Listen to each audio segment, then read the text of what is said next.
welcome to another episode of Starting a Counseling Practice. Today's guest is Desiree Worley. She is a LCSW in New York. She works with those anxious New Yorkers. I love it.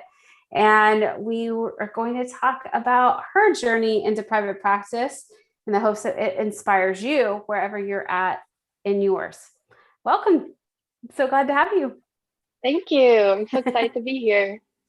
Before we started recording, you were mentioning how this has been this pandemic. We're recording this. It's March 17th, 2021. So I'm just going to timestamp this now. Yeah. But the pandemic, there was a bit of you that was worried about it, but it's actually been a positive for your practice. Tell me more what's been going on with your practice this past year. Yeah. So the last year, I feel like I've shed so many layers of things that I thought I needed to do or ways I thought I needed my business to be that really weren't serving me or my clients. So I feel like, over the last year, it really just kind of being in that, almost survival mode or crisis mode made me really get honest with myself and think about the ways I was limiting or, just not really going for the things that would make, business sustainable. So when did you start your practice? Yeah, I started my practice in 2017. And I started first online, actually, as a way of like dipping my toe in, getting to see what that felt like, as opposed to working in some of the agencies I was in. So the first 2 years, I was working multiple jobs to kind of, make private practice be something that was a long-term goal, but I still really loved the agency work I was doing, and just wasn't ready to let go of that just yet. Fast forward to a couple of years later of working a couple of jobs, I was completely burnt out. And I was like, okay, something's got to give here. I got to, again, get real with myself and figure out, what do I need? How do I work in the ways that, really fulfill me? What did I really get into this field for? So that led to Bootcamp. Well, but also for you to commit to your practice in a new way. Yeah, really. Yeah. And I partially jokingly said bootcamp because bootcamp was when I signed up for that, I was like, okay, like I have the tools to make this full time. I don't think without that, bit of resources and that community that we have, I would have been able to really, feel confident, really going for it. Because a part of my brain was so convinced, I was like, if I leave the agencies, I'll be homeless. I'll be like, I was convinced like this is a long shot. And really it wasn't. And that's what, I hope this, today's talk can help other, workers, healers, all of us in the field and connected field just know that it's not a dream, that is very possible. Why do you think that? You're anxious. I mean, as a social worker, yeah, I'm kind of curious your perspective on, because I think this is common, that feeling of like, my job is safe. Working in these nonprofits is what is stable. Where do you think that comes from, or where did that come from for you? Yeah, I think for me, I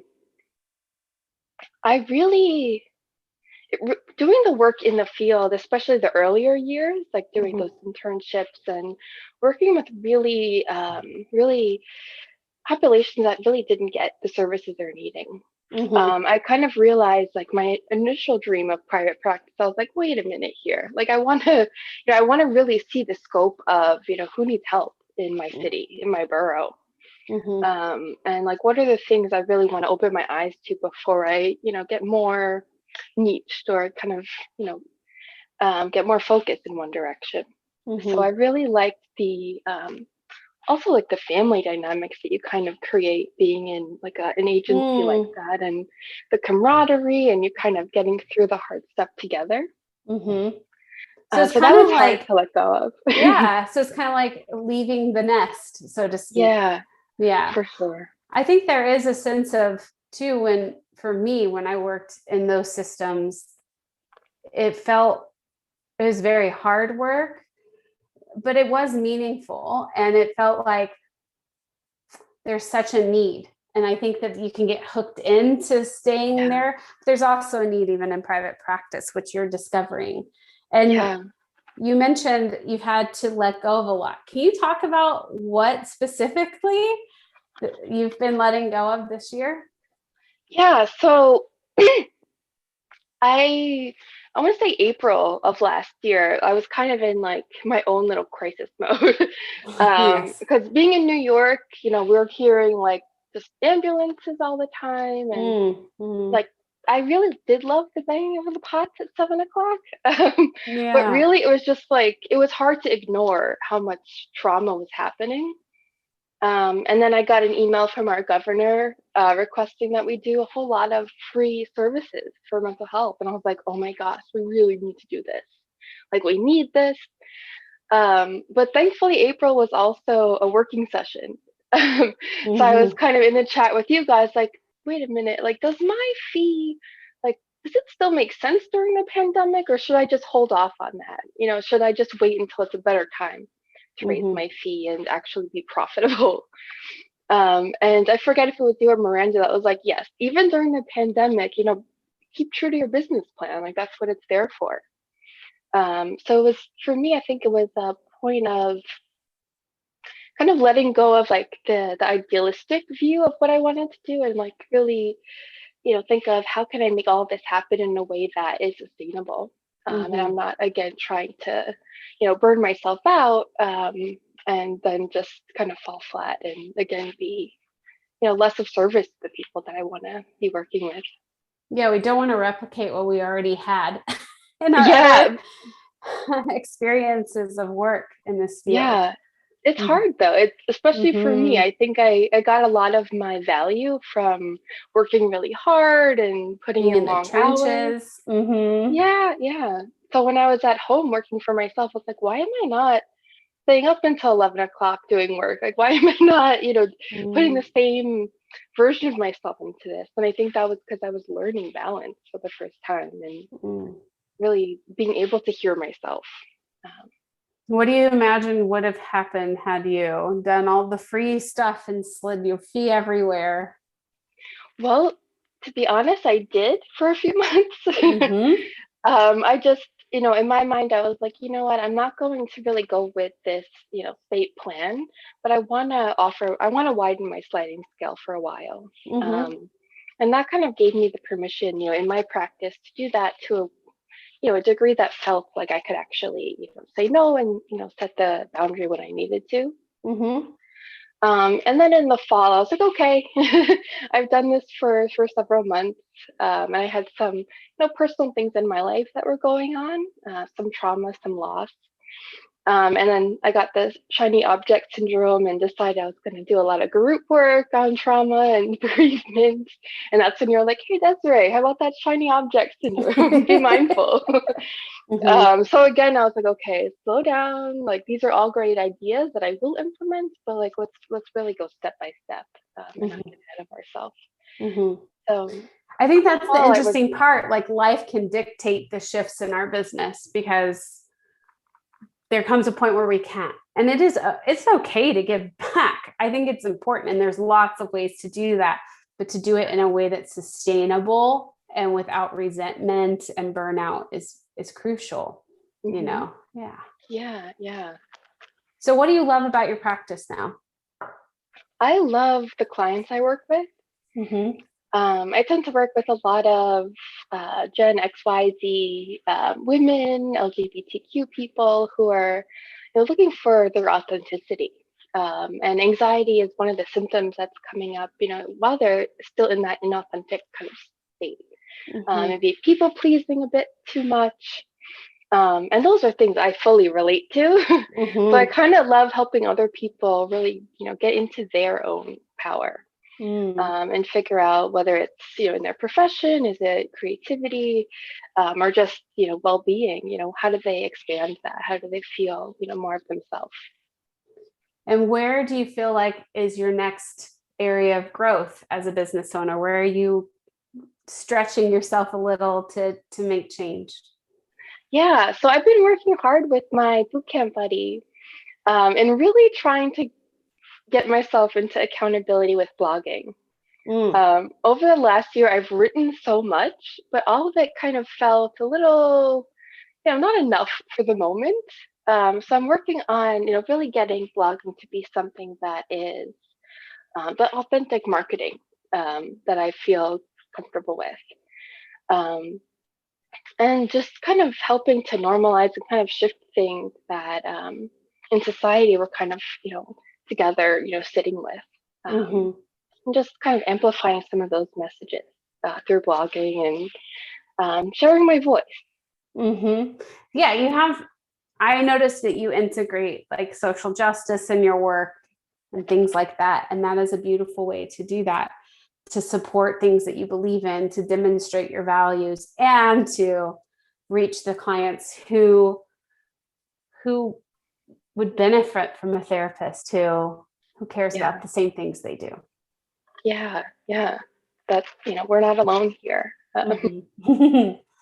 So in terms of what's like a recent milestone in your practice that you're really proud of?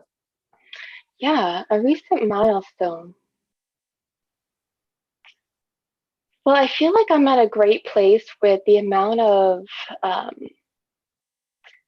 tasks that I'm outsourcing at the moment. Good for you. Because before boot camp, I was doing everything, manually, like a lot of Excel spreadsheets and just DIYing the whole thing. And I think that's what drew me to the program a little bit, because it did have that element, but it was giving up, I think, some of the expectation to really do it all, manually, getting, an electronic health system that I liked, and the first one I liked for the first time. Awesome. And just like accounting, having things really streamlined, and being able to really focus back on the clinical work. And that's been something I've been really looking for a while, the work-life balance, an income that sustains us, and also, getting to do, the work that's really exciting and feels good. I love that. So if anyone is kind of struggling right now with their fee and what to charge, and I think a lot of therapists are experiencing high call volumes and it's hard to turn people away and those kinds of things, what do you have to say to them? Yeah, I struggled with my fee as well. And I think, part of what my struggle was initially was sort of the family and the community I grew up in. I was like, well, no one I know would pay this much for therapy. And for me, it was like, how am I rationalizing this to, the people that I'm close with? And then I realized those aren't the people that I'm trying to work with, actually. And, something that either you or Miranda reminded me is, that your people you're working with will budget for, the service that is really giving them the value that they're seeking. And I think since starting, I've really been, assessing my value and thinking about what do I really do well, and how do I find the people that, this is, the right value for.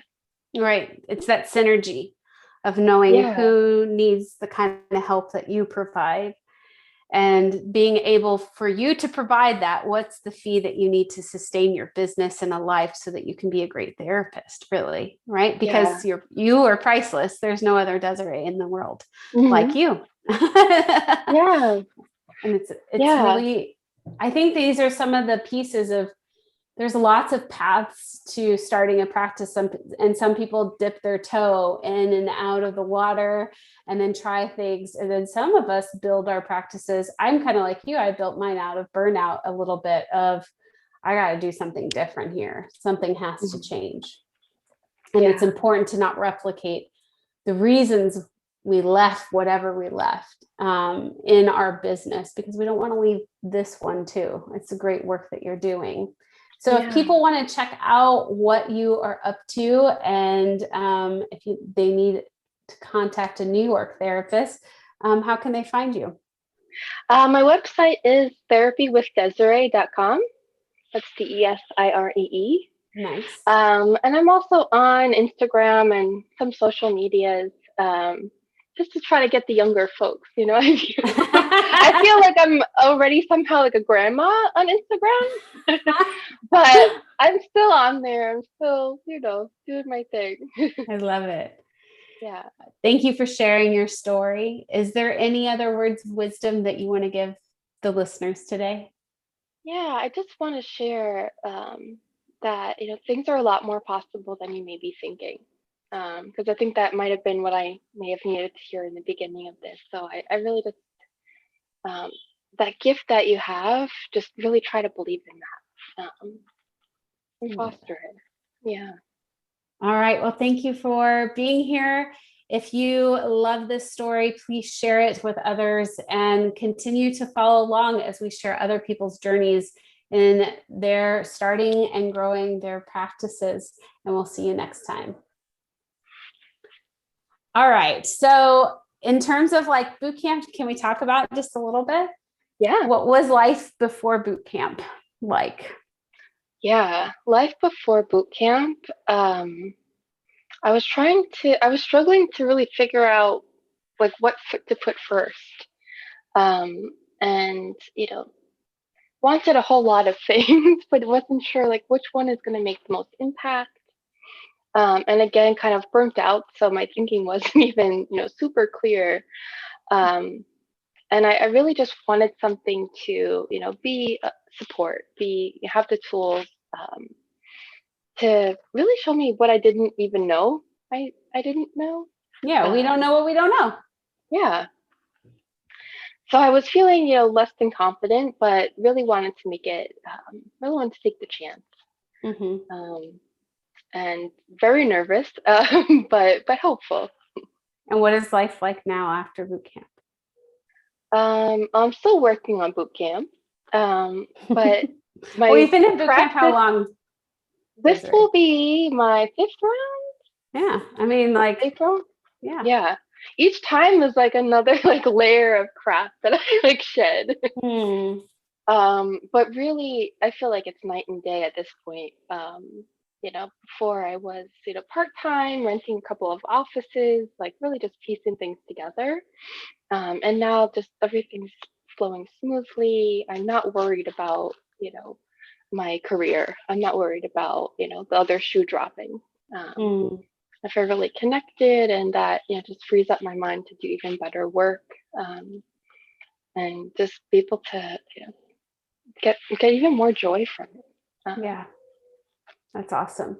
And what would you say to someone who's considering boot camp but they're not sure?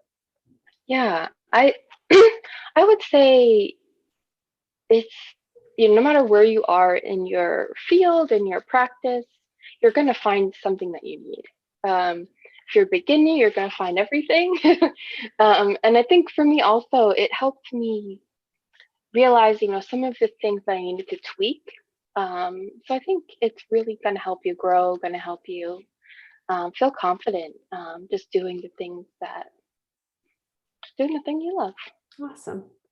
Yeah. I love having you in boot camp. Also the community. The community has been awesome. What's been great about that? How is it different from other communities? Well, I had to, step away from social media a bit, especially over the last year. And I missed kind of the groups and the colleagues that I was connecting with there. But on the app, I'm able to kind of go in and just, see what, everyone else is up to, kind of check in, get some ideas, and also connect with my battle buddies and people across the country. So, it's like almost like check-ins of like validating our collective realities a bit. I love that. Without being on social media. Yay. Right. Yes. just positive, just growth mostly. And it felt good. Talking about the important stuff also. Yeah, and not get distracted into all the other things that go on in social media land as well. Mm-hmm. Right. Yeah. Well, we love having you in boot camp. Thank you for sharing your story and for being a part of our community, because you're what makes our community amazing too. Thanks. Just know that every time you post, I love it. I can't wait to see you in the next round.